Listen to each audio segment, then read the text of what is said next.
Hey everyone, I'm Grandmaster Ben Finegold with our weekly lecture series. This is going to be a very unusual lecture.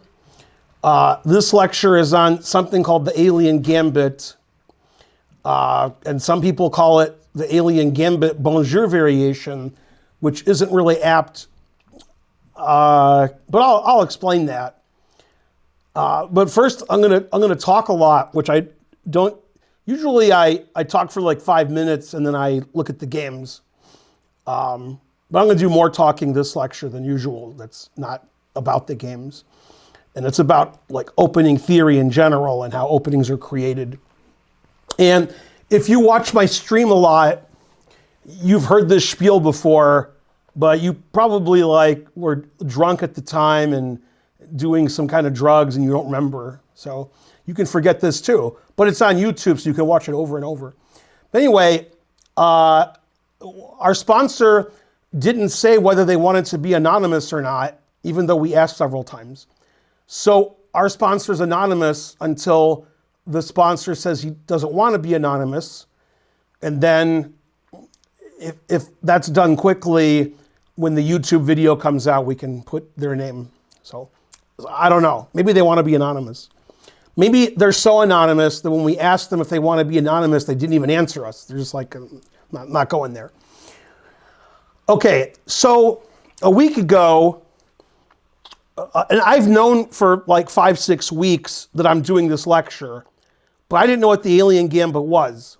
However, unlike most grandmasters, I've heard of the streamer Witty Alien. And he's not a bad player. He's probably somewhere between 2250 and 2500 on chess.com, depending on, you know, his blitz or bullet or rapid ratings. And the opening's named after him. Now, the Bonjour Variation is sort of a knockoff of the Alien Gambit that's based in the French defense, which I will explain. When I have a chessboard up, I'm going to show you like all the weird things that people call stuff and what it is. But first I wanted to talk about the history of chess and how these kinds of lectures start. First of all, if you want to sponsor a lecture, you contact my wife Karen, whose email is karen@atlchessclub.com. And unless it's unreasonable, which some are, we'll do a lecture on your topic, because the more you pay, the more topics we do. In fact, one of our sponsors sponsored about 10 lectures over the last year. So we have a backlog. It's going to take several weeks to get the lectures done because people are sponsoring lectures. They like lectures. Now, the history of chess and opening names is usually named after a country, a city, a region, or a person. And sometimes the person it's named after, it shouldn't be named after them, but it is because they're famous. And maybe somebody much less famous invented the opening or studied it a lot, and then when the famous person started playing it, it was named after them. So, and that's the way chess was for over 100 years. So chess openings have names and are played by a lot of people because grandmasters and world-class players play these openings. And so if I'm like, why are you playing the King's Indian? What's wrong with you? You could say, well, Kasparov and Fischer played the King's Indian.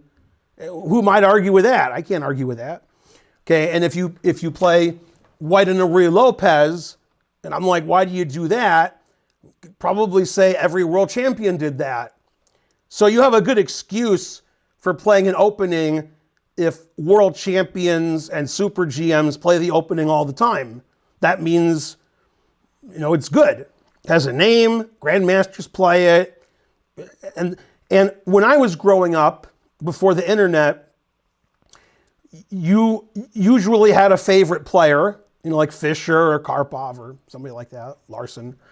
And you might try to emulate them and play openings they play because you like those guys. And you're like, if it's good enough for Fischer, it's good enough for me. And there's an international master who should be a grandmaster. His name is Michael Brooks. And he was one of the top 30 players in the US, I would say in the 1990s. But he never got his GM title because he didn't play in GM norm tournaments very often. Although his USCF rating was over 2,600 for a long time. And basically, if you were playing Michael Brooks, you just pretended you were playing Bobby Fischer, and that's what opening would happen. If Fischer played an opening, that's what Michael Brooks did. He just played every opening Fischer played. And so this was pretty common that you would play an opening because somebody good played it. And you're like, well, they're good. Maybe I'm not good. I'll play the opening and play good. Okay. And then the internet was invented. And basically every game ever played of chess is in a database somewhere, either on Lichess or chess.com or ChessBase or something. And we have millions and millions and millions of games. And most of the games are by lower rated players because most people are lower rated. Very few players are 25, 26, 2,700 FIDE. Less than 1/10 of 1%. Less than that too.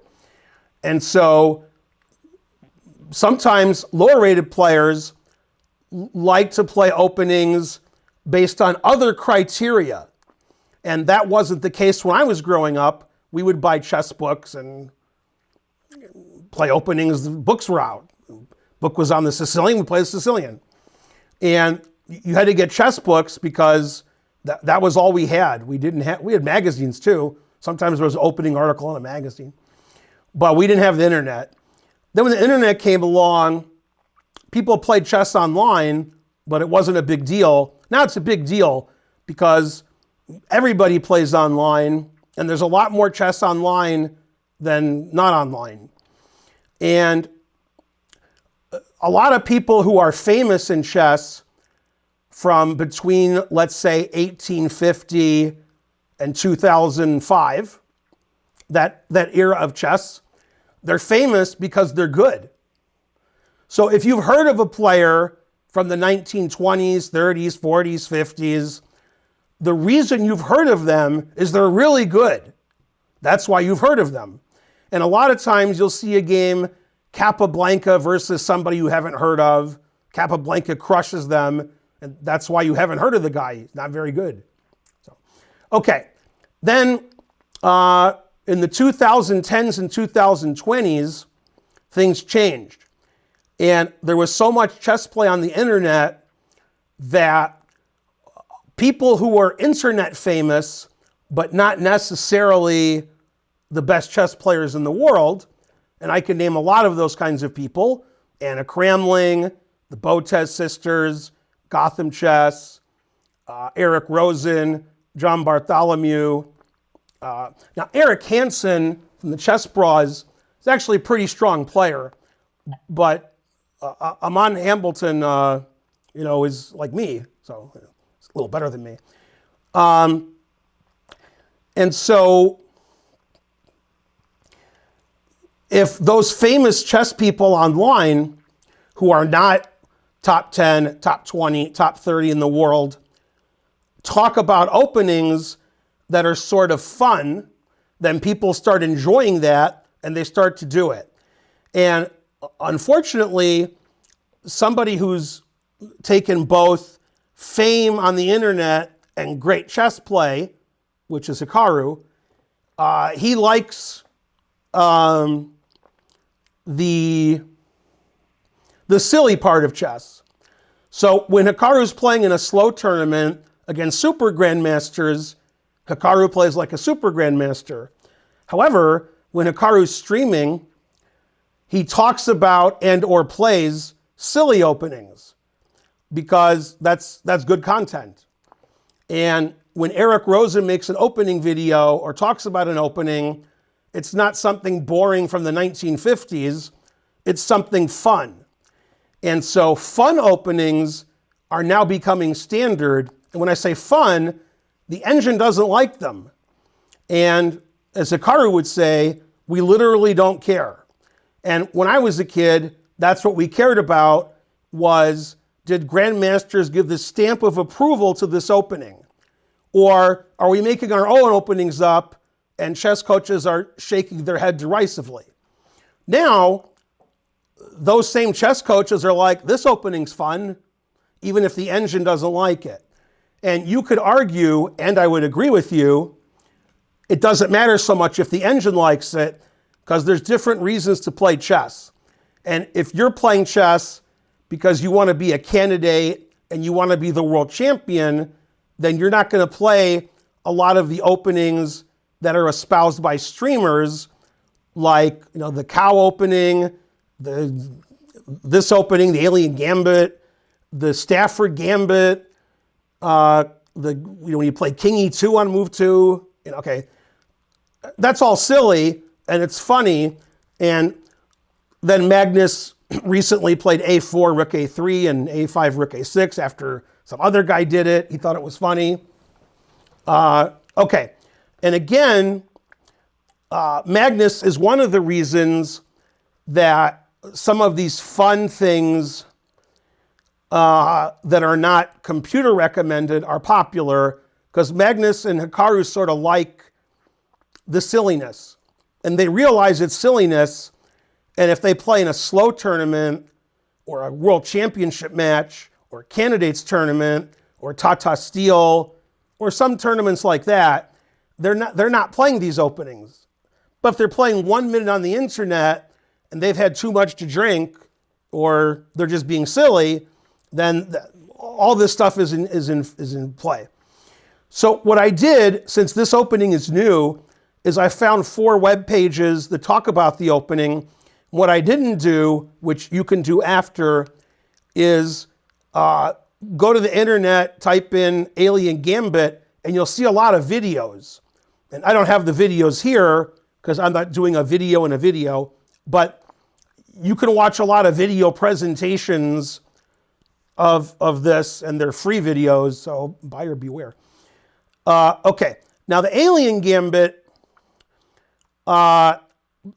this position here is the starting position, and it starts with the Caro-Kann. Now, of course, in the Caro-Kann, which starts like this, white can play knight c3 or knight d2. This is an example with knight c3, and this is an example with knight d2. And after takes, it's the same position. So the knight moving out and knight takes. Then knight f6, knight g5, h6, knight f7. Are those the best moves for both sides? No. But it doesn't matter. That's not the point of the opening, is to play the best moves. The point is to get an interesting game where you can have an opening that has a silly name or named after you, and lower rated players and people who are fans of you will play it. And it's also possible to play this gambit in a French defense where you're playing the same moves, but it's a French instead of a Caro-Kann. And that's the reason Witty Alien called it the Bonjour, because it's the French defense, and Bonjour is a French word. Okay, now what's funny is I went into my database of every game ever played ever, and there were lots of examples of the Alien Gambit. And there were no examples in my database of the French defense version where white is doing this. But I don't know if it's worse than the regular Alien Gambit. And then there's some games here on this blog that were played in the Alien Gambit, and you can see the engine with all these different colors doesn't like the moves. So, and this isn't even an Alien Gambit, this is like a version of it. And we're going to talk about that. So here's one page I found that talks about the Alien Gambit a lot and has some games. Although some of the games are not the Alien Gambit. Okay, there's a Reddit thread where they're talking about the Alien Gambit and why are all these YouTube shorts coming up? And then people are arguing whether a good way to study an opening is to watch a YouTube short. So you can make your opinion on that. And then there's a big thread, and it talks about the Alien Gambit and its origins and why there's so many videos on it. Okay, then there's an article in the Remote Chess Academy. I don't know what that is, but I mean, it says Igor Smirnov, and he's a good player. And they talk about the Alien Gambit with a picture of an alien. And the funny thing is, this position's a version of the Alien Gambit, but not the Alien Gambit, because white's played knight f3 instead of d4. Then in the first diagram, they have the regular Alien Gambit. And then they talk about it. There's a tutorial video, and they got some games, and so forth. And the last page is also on chess.com with an alien, photo here that was written by somebody else that talks about the Alien Gambit. And he gives a lot of lines where black is very helpful and white is winning. And black makes sure that white's winning because black's playing terrible. Okay, and those are fun to look at. It's fun. It's not going to improve your chess, but it's fun. And he even mentions that in the Alien Gambit, which this is the starting position of our lecture, black should play c5, which is a very rare move. Most people aren't playing c5, but the engine is. Okay, and then, you can go to the web and find lots of Alien Gambit information, which I did. But a normal lecture that I give, I'm like, here's the game Morphy won, here's the game Kasparov won, here's the game Fischer won. That's not happening this lecture, because the people you've heard of who are the best players in the world throughout history, there are no Alien Gambits. And probably the only way you're going to see an Alien Gambit where the players are very good is if Hikaru and Magnus start playing the Alien Gambit.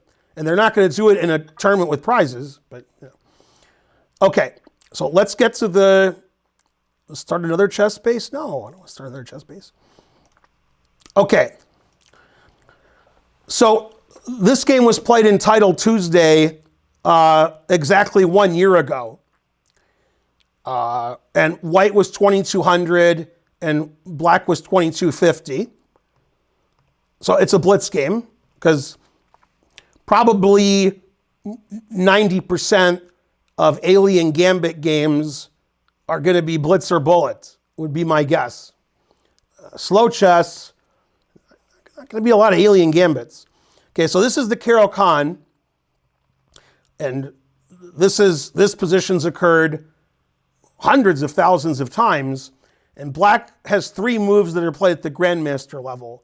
Knight d7, bishop f5, and none of those are the Alien Gambit. Those are normal Caro-Kann moves. Another normal move is knight f6. And in the 1960s and 1970s, if you took the knight, most people took with the g-pawn, and that's called the Bronstein-Larsen variation, because Bronstein and Larsen played this with black often. And that's the way openings were usually named, after the famous players who played them. And nowadays, most people take with the e-pawn. That's more common. And that's named after Tartakower, who was a world-class player in the 20s, 30s, 40s, and 50s. And I've probably lectured about all these people also. Okay, but that's not the Alien Gambit either. So if you play white and you play e4 every game, occasionally you'll have this position. Occasionally. And the Alien Gambit starts with the move knight g5. Now in this position, black is not obligated to play h6. But if black decides to play h6, we could have an Alien Gambit. If black plays any other move, then we can't. Then it would be like a version of the Alien Gambit, but not the true Alien Gambit. And black has other moves here that are reasonable, like bishop f5 or e6. I'm sure both reasonable. Okay, but h6. Okay, and then you sacrifice your knight. That's the Alien Gambit. And then you play knight f3. And in the promos for this lecture, this is the position that we gave. And in some of the articles I read, if you can call them articles, they were showing really bad ways for black to play so that white was winning. Okay, and if you're trying to get somebody to play a gambit and sack material, it's good to show them some of the bad ways the opponent can play, so it gives you more confidence. So two of the funnier ones were bishop g4, which is a blunder, knight e5 check, forking the king and bishop. The king moves somewhere, let's go here, and then white's winning because white's up material and black can't castle. And another funny variation that was given is bishop c4, instead of taking the bishop, and then if black takes the queen, which is a blunder, then bishop f7 mate. And those kinds of tactics where black is playing very badly can make this opening popular because you figure maybe my opponent will blunder like that too. Okay, and I found 3 games I thought were interesting to show for this lecture, and then I have a 4th game I'm going to show you, which is a different opening, but has the same idea, and it's a very famous game. Another opening, before I start looking at this game, that reminds me of the Alien Gambit, is the gambit that white can play in the Petrov, which is knight takes f7. And to my knowledge, in Super Grandmaster Slow Chess, although it might have been a rapid game, there was a game between Topalov and Kramnik, which ended in a draw. And in my chess experience with black playing the Petrov, I faced this once against Grandmaster Mac Molnar, and it was also a draw. And then after king takes, we just played d4. White's a piece down, but black's king is no good. Okay, and so forth. Those are similar to the Alien Gambit, but maybe that's even better. Okay, so this is the starting position, and this game was played in a Blitz game between two 2200 players last year. Black played e6. It's not the engine's favorite move. Bishop c4.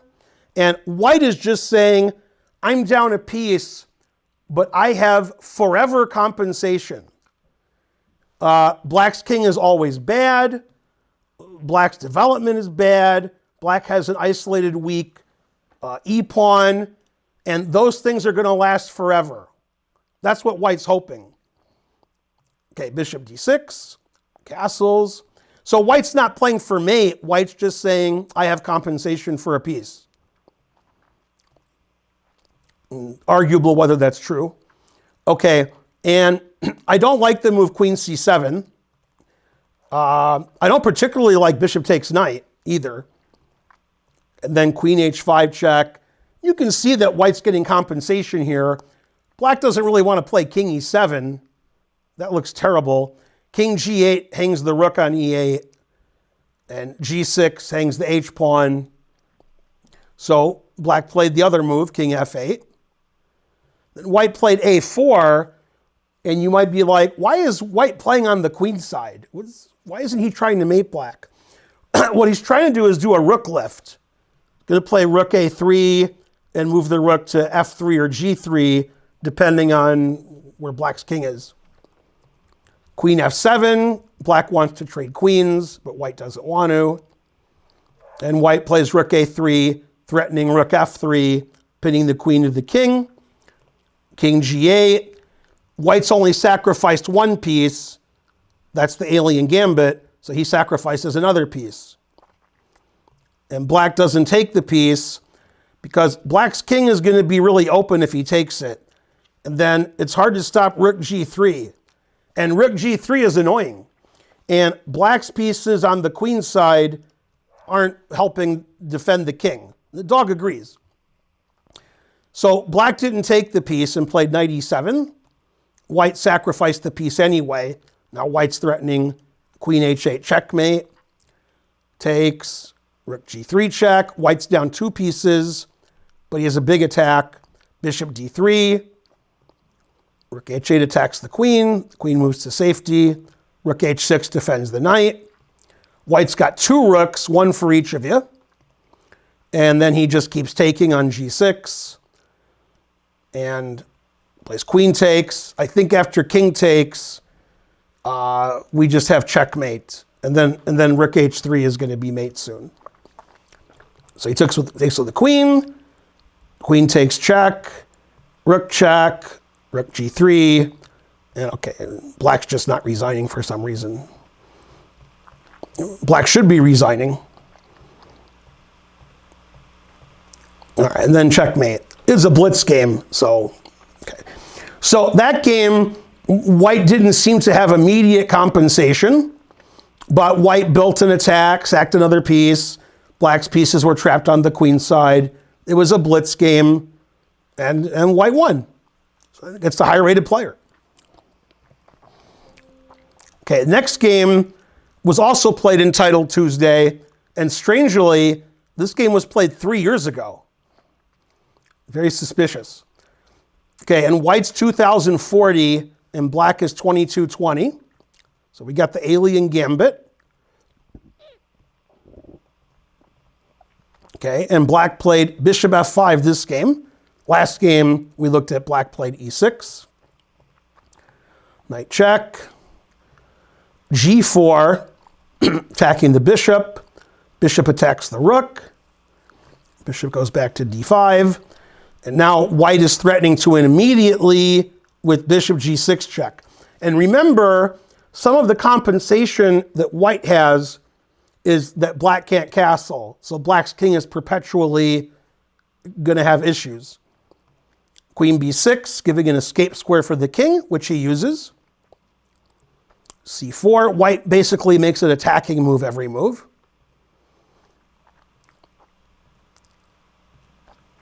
And white's down a piece, but black's position looks ridiculous. Look at black's kingside pieces. Frankly, terrible.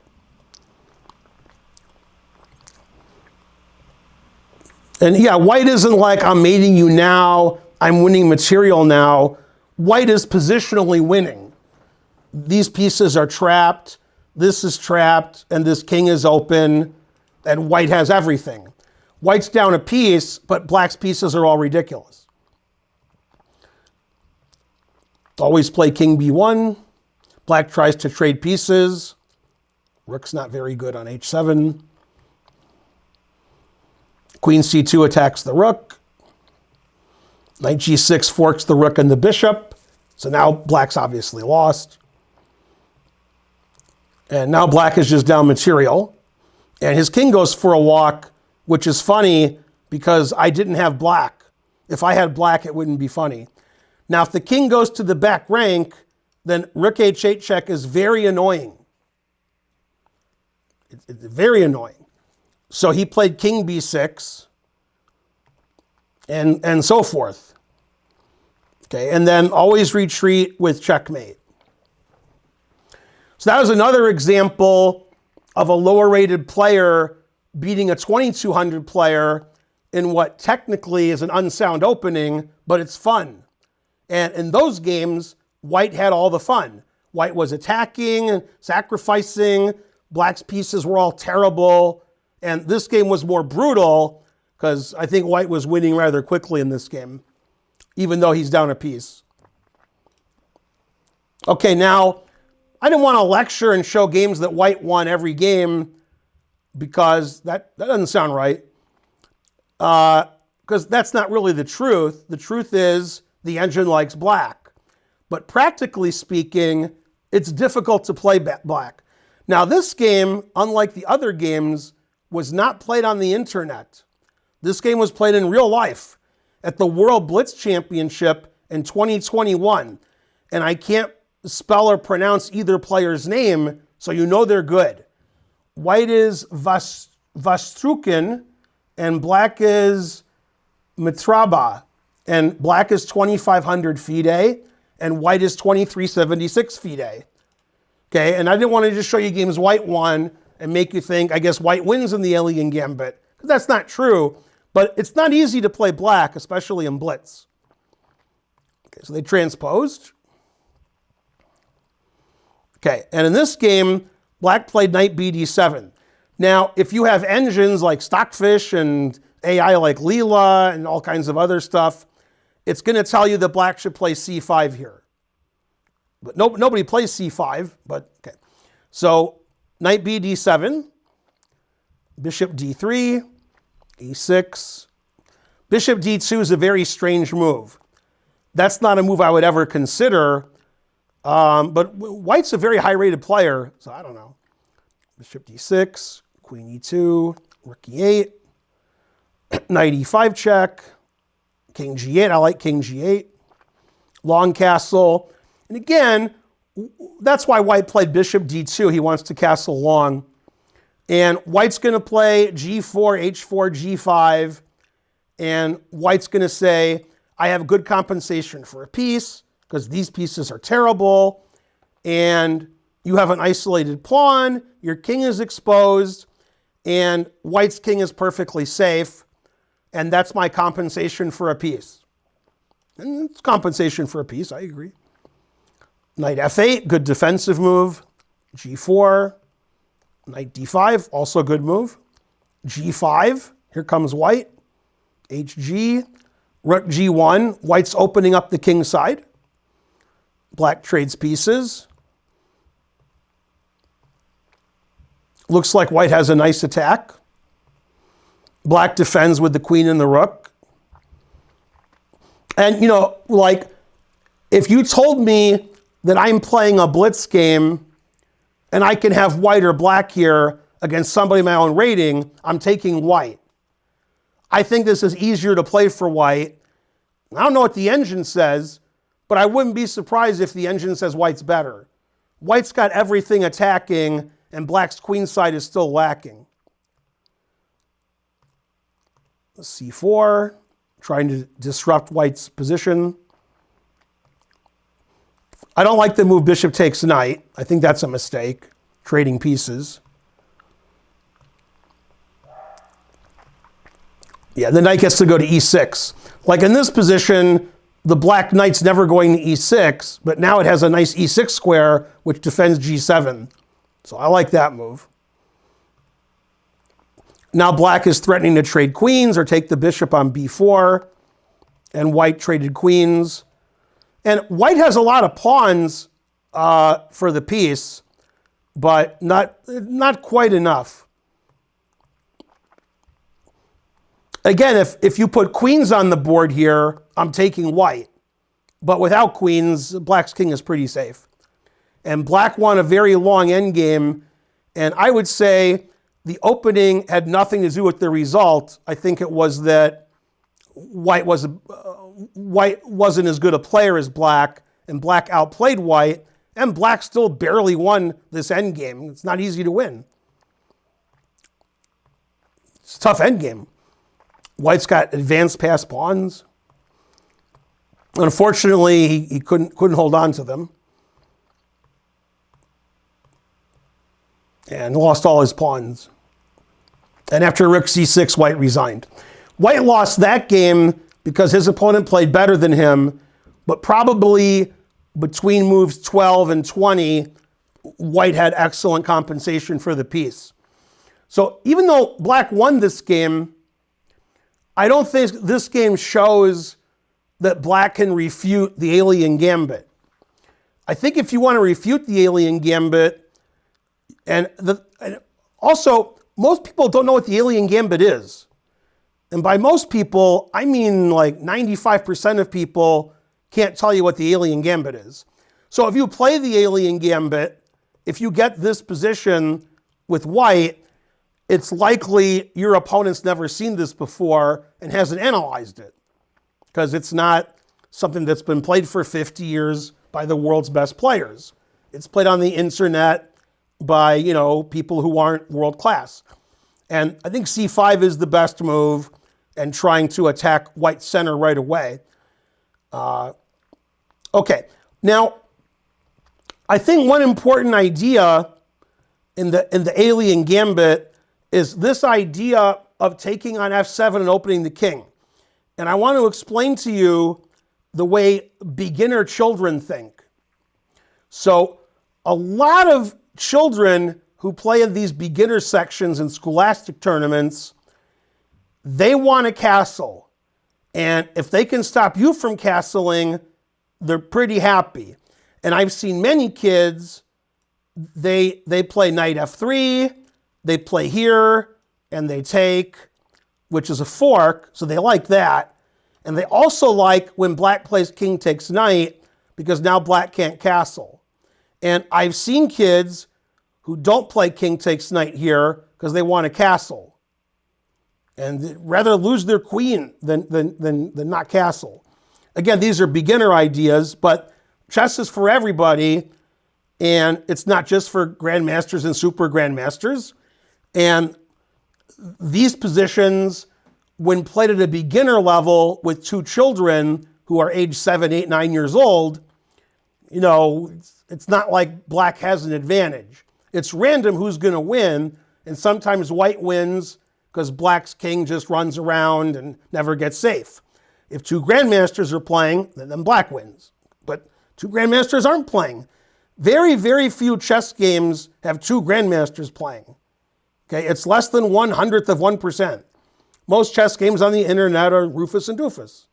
Okay, and so there's one game that I thought of from my memory banks that reminds me of the Alien Gambit, where both players are famous and white won. And one player, some believe, is the best player who ever lived, and one at the time was the best computer that ever lived, not anymore, and that was the famous game, Game 6 of the 6-game match between Deep Blue and Kasparov. And luckily, it was also a Caro-Kann. So it looks a lot like the Alien Gambit, it's just that the engine's actually like white. And the actual Alien Gambit, which we've been talking about, engines don't like white. And if you're from the Soviet school of chess, and you're Eastern European, and you're, you know, old and crotchety, you're not going to like these kinds of things where we're doing it for fun, we're doing it for content, we're doing it because it gets interesting games and we don't care what the engine says. And that's not the Eastern European, you know, school of chess, that you play things that are funny and not recommended by the engine or other grandmasters. They just say you can't do that, that's terrible, you'll never get good at chess. But, you know, there is a time in your life when you should be having fun and enjoying yourself. You should enjoy playing chess. You don't always have to take it so seriously, especially if you're playing Blitz or Bullet on chess.com or Lead Chess or some other place. You can play things that are fun, because who's going to stop you? If you lose, so what? If you win, it could be spectacular. Anyway, there was a Caro-Kann game. It's good it's the Caro-Kann because Alien Gambit's the Caro-Kann. Okay? And in the Alien Gambit, black plays here and white plays here and here, and that happens in the game between Deep Blue and Kasparov, although I didn't push F11, so we'll never know that. Okay. So this is the game Deep Blue versus Kasparov from 1997. And I want to show you another funny game because I like comedy. There was a game played between John Nunn, and John Nunn is one of the smartest people in the world outside of chess. So if you have a chance, go to Wikipedia and type in John Nunn, or go to Google and type in John Nunn, and you'll see that he's grandmaster strength in many fields, not just chess. And he had white against Kirill Georgiev, strong Bulgarian grandmaster, who's my age, so he's not that strong now, but he was strong in the 80s and 90s, 2000s. And Georgiev played h6 against Nunn. Nunn played knight e6, which is the point of knight g5. Now if you take, you get checkmated. And Georgiev played queen a5 check, queen b6, and Nunn played an ingenious move. Typically, white was taking this bishop and saying, I have the two bishops. But Nunn played bishop d3. Bishop d3 is an important move to stop black from taking the knight, but Georgiev didn't see why, and he took the knight. After queen check, if white's bishop was on f1, black would play g6, queen g6, king d8, and black is fine. However, White played bishop d3 because he foresaw this. And after g6, I take with the bishop. And I want my queen on h5. You may not know why you want your queen on h5, but I'm going to show you in about 10 seconds. So Georgiev played the move king d8. And none played the move that Georgiev missed. This tactic has probably never happened in an opening. It's bishop a5. It pins the queen to the king, and the queen all the way over on h5 is defending it. And if white had played queen takes g6 check, then he couldn't play bishop a5. That's why none played bishop d3, so he could take with the bishop in case of g6. And Georgiev lost because he's down a queen. Down a queen's bad. If you're taking notes, down a queen is bad. Okay, so this move became popular about 30 years ago. And before knight g5 was popular, everybody played knight f3 or bishop c4. And all of a sudden, knight g5 got really popular. Okay, Kasparov played knight f6, bishop to d3. The idea is if you play h6, I still play knight e6. And if you take it, there's checkmate. So Kasparov played e6. And here Kasparov played a move which, even at the time, was considered a mistake. And here, I think black is supposed to play bishop to d6. I think. If I remember correctly. I'm not saying I remember correctly, but when this game was played, I knew what the right move was. Kasparov played h6. Later, Kasparov said that he didn't think an engine would sack a piece for long-term compensation because engines don't think like that, which, I mean, is not true. And engines just go by what the evaluation number is. So if they sack a piece and they think that white has a good position, then they'll do it. If not, sacking the piece is worse. So Kasparov knew that this would be good for white, very similar to the Alien Gambit, but he thought the computer wouldn't play it. Now here, Kasparov played queen e7, pinning the knight. You could also take, and then bishop g6 check, king e7. And this is a better version of the Alien Gambit, because black's king's on e7. Terrible. Okay, so Kasparov played queen e7, white castled. You can't take with the queen because of rook e1 winning the queen. So Kasparov took with the pawn, bishop g6 check, king d8. That's why black played queen e7, so his king could go to d8. And this position, I mean, if I modified my moves a little bit, I could get to this position from an Alien Gambit. I could do it. And the Alien Gambit proper is preferred for black by the engines, but this position is preferred for white. This position is.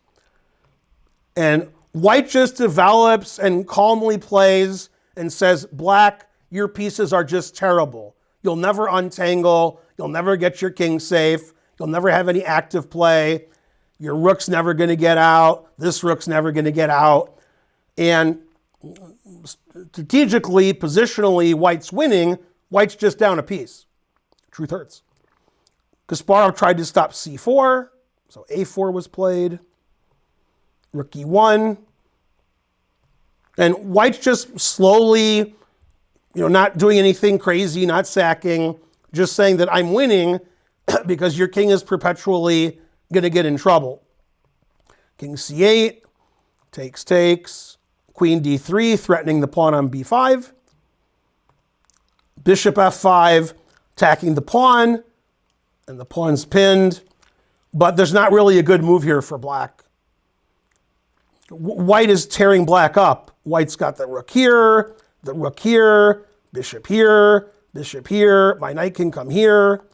I can play c4 and open up the king more. So Kasparov sacrificed his queen because technically Kasparov is up material here. He has a rook and 2 pieces for a queen. But black's king is absurd. c4, which is explosive. And in this position, Kasparov resigned. the f-pawn's hanging, the king is wide open, the rooks aren't playing, my rook is on an open line, I'm going to open the c-file, and the engine today says something like +7 for white. And Kasparov himself would often have white in these positions against other super grandmasters. He would sack and checkmate them. He's usually not on the other side of it, which he was this game. Kasparov not known for brilliant defense. Kasparov would have really liked to have white this game.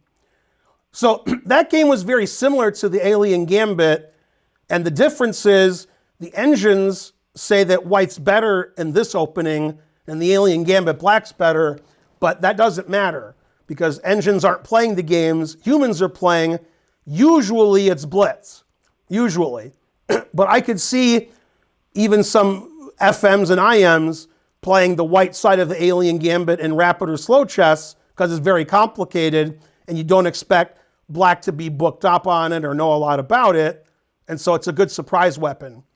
Although if those people who are playing black are watching this video, they won't be surprised at all. So make sure you tell your friends, or if you want to play the Alien Gambit against your friends, don't tell them. So I'm Grandmaster Ben Finegold. I want to thank Anonymous again for sponsoring. If you want to sponsor a lecture, contact Karen at atlchessclub.com. And I'll see you guys next time with more lectures. Bye, everybody.